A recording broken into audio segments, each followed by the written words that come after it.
السلام علیکم ورحمۃ اللہ وبرکاتہ۔ ناظرین محترم، حضور نبی پاک صلی اللہ تعالی علیہ وآلہ وسلم کے والد ماجد حضرت عبداللہ علیہ السلام کو اللہ تبارک و تعالی نے بہت زیادہ خوبصورتی عطا کی تھی۔ جو بھی انہیں دیکھتا تھا اپنے دانتوں تلے انگلیاں دبا لیا کرتا تھا۔ ناظرین محترم، حضرت عبداللہ کو اللہ تبارک و تعالی نے بہت زیادہ خوبصورت، حسین و جمیل بنایا تھا۔ جو بھی انہیں دیکھ لیتا تھا انہیں دیکھتا رہ جاتا تھا، کیونکہ ناظرین محترم حضرت عبداللہ ہی اس دنیا میں وہ واحد شخصیت تھے کہ جن کے ذریعے سے اللہ تبارک و تعالی نے حضور نبی کریم صلی اللہ علیہ وآلہ وسلم کو اس دنیا میں جلوہ فرما کیا۔ آپ حضرت عبداللہ کی پیشانی میں حضور نبی پاک صلی اللہ علیہ وآلہ وسلم کا وہ نور الگ ہی چمکتا تھا۔ اسی لیے مکہ والے بھی آپ حضرت عبداللہ سے بہت محبت کیا کرتے تھے، آپ سے لگاؤ رکھتے تھے، کیونکہ حضرت عبداللہ اپنے چہرے کی خوبصورتی کے ساتھ ساتھ دل سے بھی بہت زیادہ خوبصورت تھے۔ یعنی حضرت عبداللہ دل کے بہت اچھے انسان تھے۔ ہمیشہ غریبوں، مسکینوں، یتیموں کی مدد کرنا، یتیموں کے لیے سہارا بننا اور بیوہ عورتوں کے لیے دوڑ دوڑ کر کام کرنا، یہ حضرت عبداللہ علیہ السلام کی زندگی کے خاص عمل تھے۔ حضرت عبداللہ کے چہرے پر ایک نور چمکتا تھا جو اس بات کا اشارہ تھا کہ یہ ایک ایسے نبی کے والد ہیں، ایک ایسا نبی ان کا فرزند ہوگا جو ساری دنیا سے گمراہی کو ختم کرے گا۔ ایک دن حضرت عبداللہ بازار سے گزر رہے تھے کہ ایک بہت مشہور جادوگر عورت نے حضرت عبداللہ علیہ السلام کو اپنے پاس بلا لیا۔ وہ جادوگر عورت بہت زیادہ حسین و جمیل، بہت زیادہ خوبصورت تھی اور اپنے علم و ہنر کی وجہ سے لوگوں میں بہت زیادہ مشہور اور معروف بھی تھی۔ لوگ اس سے طرح طرح کے سوال پوچھتے تھے۔ اس نے جب حضرت عبداللہ سے کہا کہ اے عبداللہ، تمہارے والد نے زمزم کا کنواں کھودتے ہوئے نظر مانی تھی کہ ایک لڑکے کو ذبح کریں گے، پھر تمہارا نام آ گیا، لیکن تمہاری جگہ 100 اونٹوں کو ذبح کیا گیا۔ آج میں تمہیں 100 اونٹ اس بات کے بدلے میں دوں گی کہ تم میرے ساتھ ایک رات گزار لو۔ استغفر اللہ۔ حضرت عبداللہ جو کہ بڑے ہی نیک اور برگزیدہ اللہ تبارک و تعالیٰ کے بندے تھے، انہوں نے کہا ارے نہیں، یہ گناہ کی بات ہے، میں ایسا ہرگز نہیں کر سکتا، مجھے مرنا گوارا ہے، لیکن یہ غلیظ کام، یہ گندا کام، یہ برا کام میں نہیں کر سکتا، کبھی گوارا نہیں کر سکتا۔ اور پھر حضرت عبداللہ وہاں سے اپنے گھر کو چلے گئے۔ کچھ دنوں کے بعد حضرت عبدالمطلب اپنے بیٹے حضرت عبداللہ کی شادی مدینہ کے ایک بہت اونچے خاندان کی لڑکی یعنی حضرت آمنہ سلام اللہ علیہا سے طے کر دیتے ہیں۔ اور پھر کچھ دنوں کے بعد حضرت آمنہ سلام اللہ علیہا اور حضرت عبداللہ علیہ السلام کی شادی ہو جاتی ہے، اور حضرت عبداللہ بی بی آمنہ سلام اللہ علیہا کو لے کر اپنے گھر مکہ آ جاتے ہیں۔ اسی دن شام کو حضرت عبداللہ کو وہی جادوگر عورت بازار میں پھر سے ملتی ہے اور وہ کہنے لگتی ہے کہ اے عبداللہ، میں کوئی بدکار عورت نہیں ہوں، بلکہ میں ایک شریف گھرانے سے تعلق رکھتی ہوں۔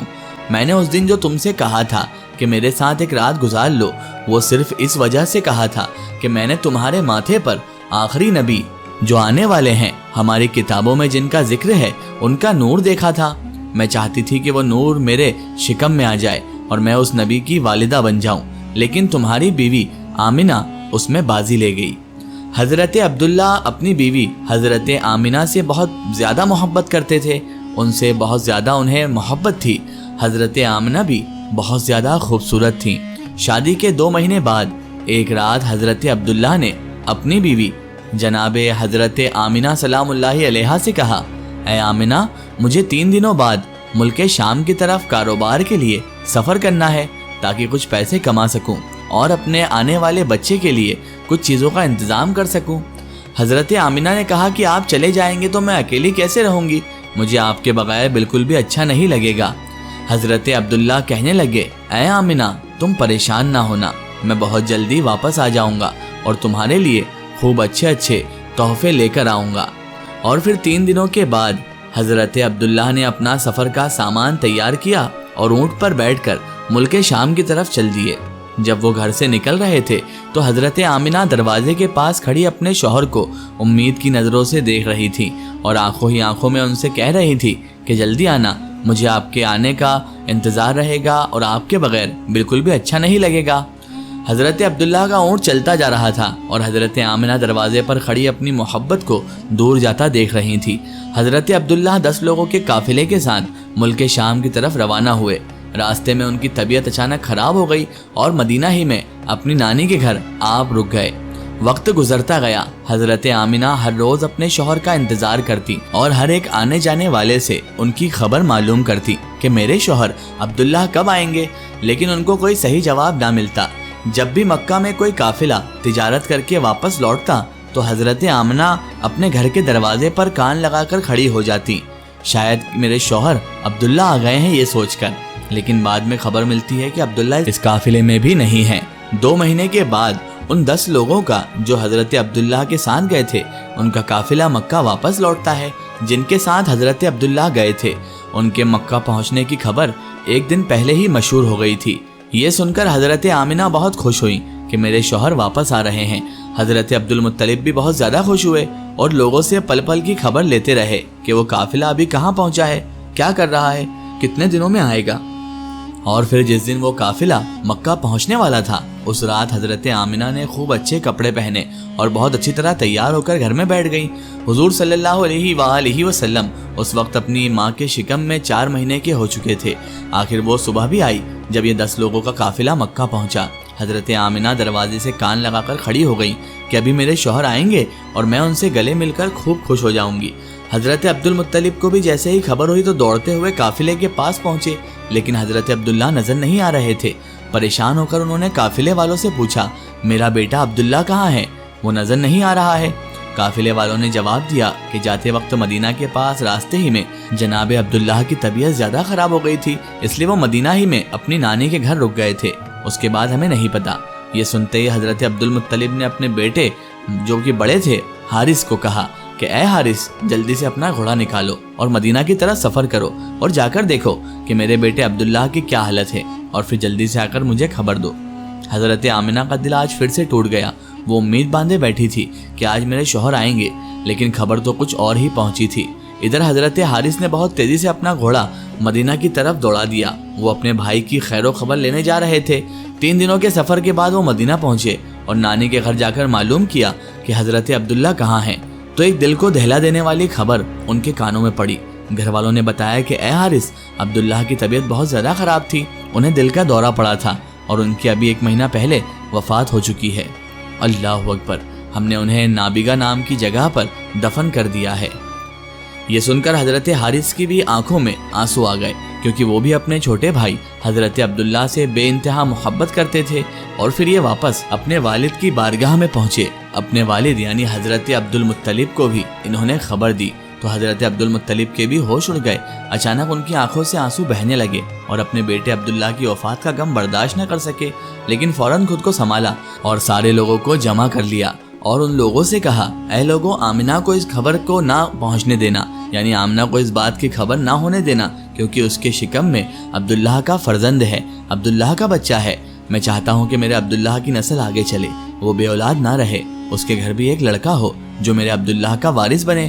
حضرت عبدالمطلب نے شفا نامی ایک دائی کو بلایا اور کہا، اے شفا، تم آمنہ کو بہت سمجھا بجھا کر اور بہت تسلی دے کر یہ خبر سنانا کہ ان کے شوہر کی وفات ہو گئی ہے، لیکن دھیان رکھنا کہ ان کو پر زیادہ صدمہ نہ لگنے پائے، کیونکہ ان کے شکم میں بچہ ہے۔ حضرت آمنہ گھر میں بیٹھی انتظار کر رہی تھی کہ حضرت حارث اپنے چھوٹے بھائی حضرت عبداللہ کو مدینے سے لے کر آ چکے ہوں گے اور میرے شوہر عبداللہ ابھی مجھ سے ملنے گھر آئیں گے۔ اتنی دیر میں حضرت شفا گھر پہنچی اور حضرت آمنہ کو اپنے پاس بلا کر فرماتی ہیں، اے آمنہ، تم پریشان نہ ہونا، میں تم کو ایک بات بتانے آئی ہوں، تم خود کو سنبھال لینا، اپنے شوہر کی خاطر اور اپنے اس بچے کی خاطر جو تمہارے شکم میں ہے، خود کو سنبھال لینا، کیونکہ تمہیں صدمہ لگنے سے اس 4 مہینے کے بچے کو نقصان ہو سکتا ہے۔ پھر حضرت شفا نے حضرت آمنہ کو ساری باتیں بتا دی کہ تمہارے شوہر عبداللہ کی راستے جاتے ہوئے طبیعت خراب ہو گئی اور پھر مدینے ہی میں ان کی وفات ہو گئی اور وہیں ان کو دفن کر دیا گیا۔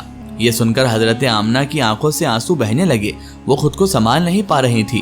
حضرت شفا نے ان کے سر پر ہاتھ پھیرتے ہوئے کہا، اے آمنہ، خود کو سنبھالو، تمہارے شکم میں عبداللہ کا بچہ ہے۔ حضرت آمنہ نے خود کو سنبھالا، لیکن ان کے اوپر اس بات کا ایسا غم ہوا کہ پھر وہ کسی سے مسکرا کر بات نہیں کرتی تھی، ہمیشہ خاموش رہتی تھی۔ ادھر دن گزرتے گئے۔ حضرت آمنہ ہر پل ہر گھڑی اپنے شوہر عبداللہ کو یاد کرتی تھی، لیکن پیدا ہونے والے بچے کی خاطر اپنے دل کو سنبھالے رہتی۔ حضرت عبد المطلب اور ان کے سارے لڑکے دن رات یہی امید لگائے رہتے اور اللہ سے دعائیں کرتے کہ اللہ میرے عبداللہ کے لڑکے کو صحیح سلامت دنیا میں بھیج دینا تاکہ عبداللہ کی نسل باقی رہے۔ اس طرح 9 مہینے گزرے اور وہ دن بھی آیا جب اللہ کے رسول حضرت محمد مصطفیٰ صلی اللہ علیہ وآلہ وسلم کی پیدائش مبارکہ ہوئی۔ حضرت آمنہ کے گھر بچے کی پیدائش سن کر حضرت عبد المطلب اس قدر خوش ہوئے کہ دوڑے دوڑے آئے اور اللہ کے رسول صلی اللہ علیہ وآلہ وسلم کو گود میں لے کر کعبے میں گئے اور سجدہ شکر ادا کیا۔ پھر حضور کا نام انہوں نے ہی محمد رکھا۔ لوگوں نے جب یہ نام سنا تو کہنے لگے، اے عبد المطلب، یہ تم نے کیسا نام رکھ لیا؟ ہم نے تو آج تک ایسا نام نہیں سنا۔ حضرت عبد المطلب نے کہا، اے لوگو، تمہیں کیا پتا کہ میرے اس پوتے کی دنیا میں اتنی تعریف کی جائے گی کہ آج تک اتنی تعریف کسی کی نہ کی گئی ہو۔ حضرت عبداللہ کے سارے بڑے بھائی حضور صلی اللہ علیہ وآلہ وسلم کی پیدائش پر بہت زیادہ خوش ہوئے۔